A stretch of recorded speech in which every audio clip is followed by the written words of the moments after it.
Hello, everyone. Okay, I'm always excited with the guests I've been getting, but today is a special treat. Arthur Woods is a fantastic friend for quite some time, an ex-Googler, a Forbes 30 under 30, and just one of the most brilliant minds and hearts that I've ever experienced. So welcome, Arthur, and I'll let you do an intro, my friend.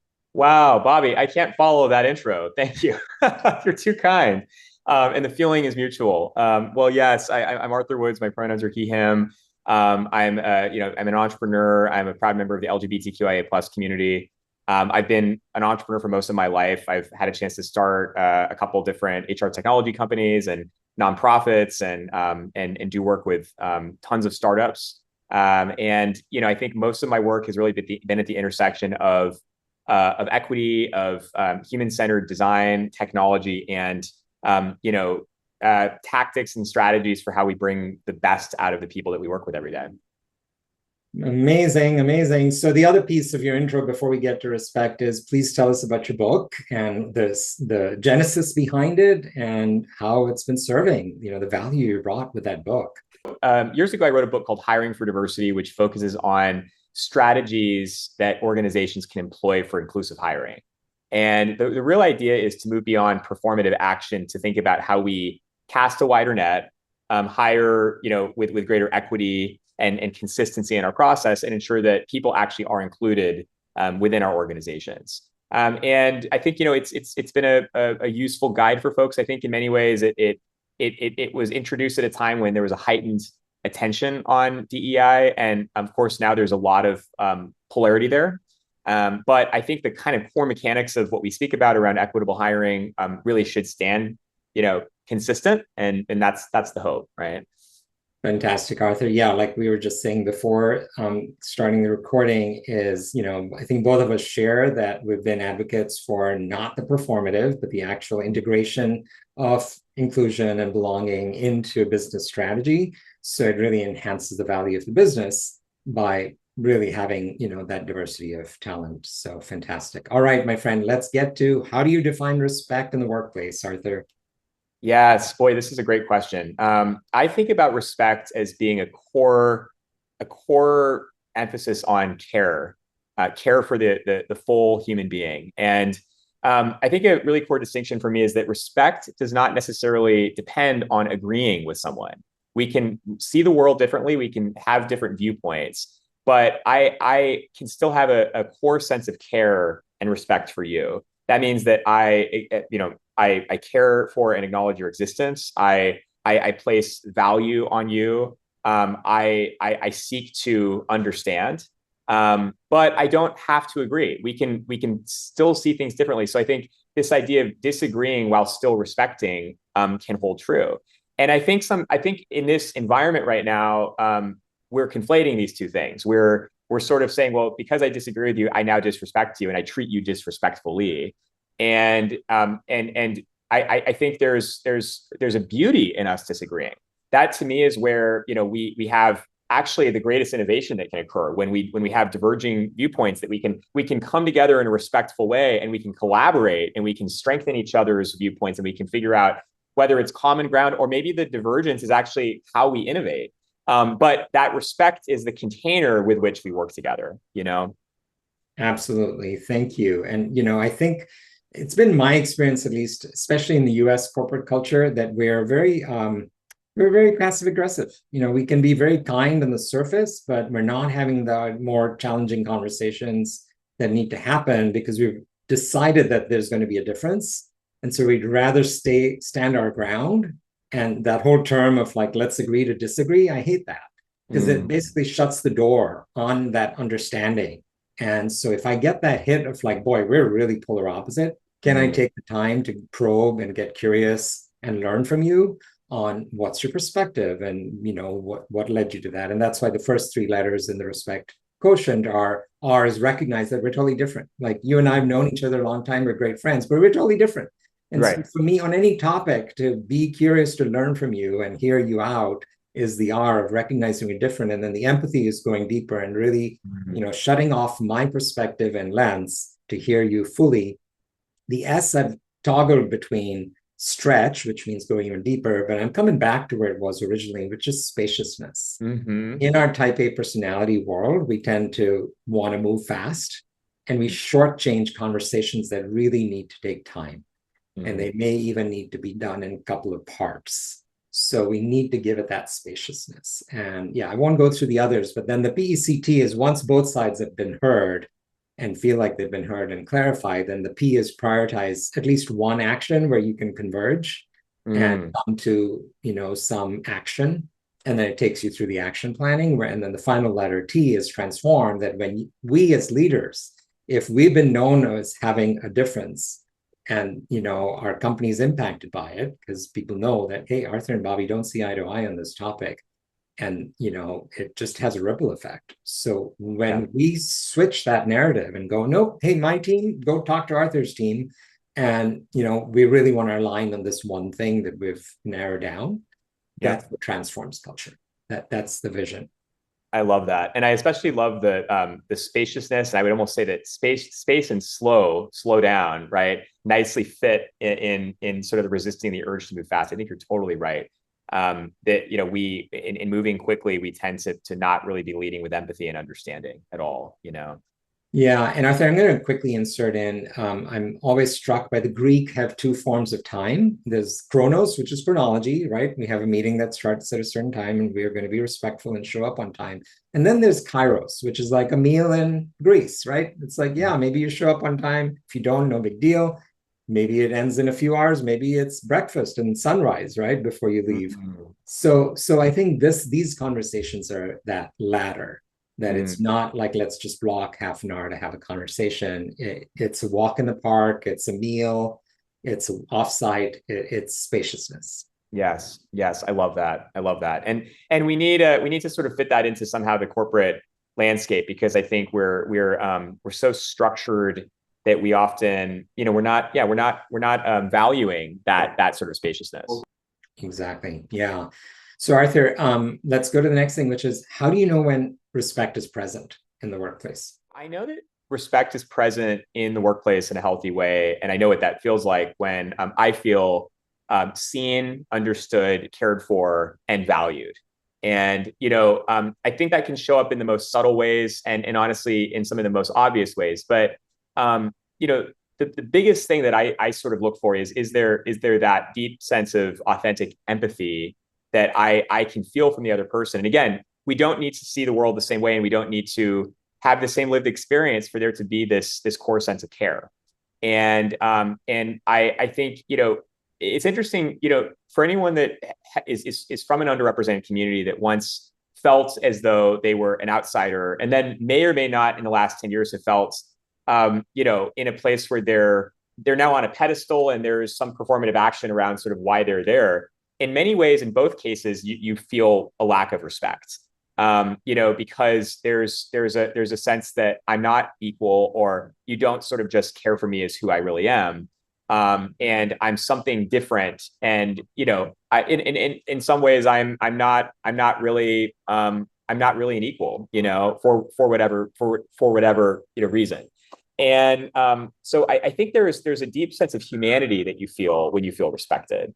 And that's something that while we can overly complicate it, there's something actually extremely pragmatic about it, right? Which is, do I have a care for the human being that I'm working with, and will that be reflected in just the core sense of the way that I'm treating them and working with them, so I think there's something deeply profound about that. I love your framework, because I think in many ways we do need to dimensionalize the different components of this, and understand really, all of the different core, areas of how respect is generated. So I like the ability to kind of give people a framework and a mental model for how to reflect on this. Thanks, Arthur. Absolutely. You're a co-conspirator, my friend, with these things. So let's flip the table. Let's go to when it's not there. And if you would, save the innocent, you don't need to name names or companies, but when you've experienced that it's not present, and what does that feel like? And what's the impact of that on you and others and the company culture? Yeah. Well, I think a lot about the idea of psychological safety, and when you're not safe, when you're not feeling a sense of safety, it's debilitating. So I think about when folks are in a fight or flight mode when they're unsafe, for me, not being respected, really sort of cuts at my core sense of safety. One, I'm in an interaction where the person that I'm seeing or engaging doesn't have my best interests. They don't care about me. I may feel unsafe. I may feel misunderstood, and I feel disconnected. So there's so much that's happening there, that I think actually starts to speak to people's core fears: fear of exile, fear of betrayal, fear of survival. And so, I think for many folks, when they feel disrespected, it actually triggers some of these core fears that we've been harboring that for many of us might have had to do with unhealed wounds. And so it isn't simply just a transactional issue. This cuts at our core in terms of our sense of safety and humanity. And that is why, what you're doing, Bobby, is so critical. It's so mission critical for organizations. Building environments where people at their core feel respected is what sets them up to thrive and to do their best work and to be the best versions of themselves. And I think any organization, regardless of your political environment, regardless of how progressive you find yourself or not, this is just a core, I think, social contract we should expect from work, with every person that we work with. Yeah, absolutely. And let me layer in, Arthur, power differential, right? So I think that plays out, and it's also misunderstood. I think it's at least a continuum, in my view, from it's just business, let's put emotions and people aside, let's just get the business done. But that's never the case, because it's human beings that are executing on actions to get things done, get the accountability and results. So there's always a human factor on that end of the spectrum. On the other is an extreme case of servant leadership that doesn't model clear accountability and leadership. I think it's something in between where, you have to acknowledge that there's always going to be power differential, even if you have, as a CEO, as a leader, try to instill a flat organization. You just can't assume the experience of other people, like you were saying about, their childhood upbringing, other cultures that they've been part of. There's always going to be that. But the only thing I know of that really makes the difference is when a leader models the way. And that's where true servant leadership shows up, right? It's very powerful, it's very active, and it's actually very courageous, because it's not taking a soft stand. It's actually a very courageous stand. And respect, in that lens, then becomes very real versus just the lip service or the nod and the smile, instead of really engaging and seeking to understand and having, like you were saying earlier, that when there's dissent or difference, can we navigate through it? Actually, I'm curious, I bet you've done this, like, as you've grown up. I'm reminded in college of like being in a debate and being in the debate club. It's sort of like that. It's like, but in the way I was brought up, actually was very disrespectful, because you were there to gut the other perspective and just make your point of view. So I think this model is really saying, stand for what you believe in, but at the same time, don't crush the other person for how they believe. Right. Yeah. Right.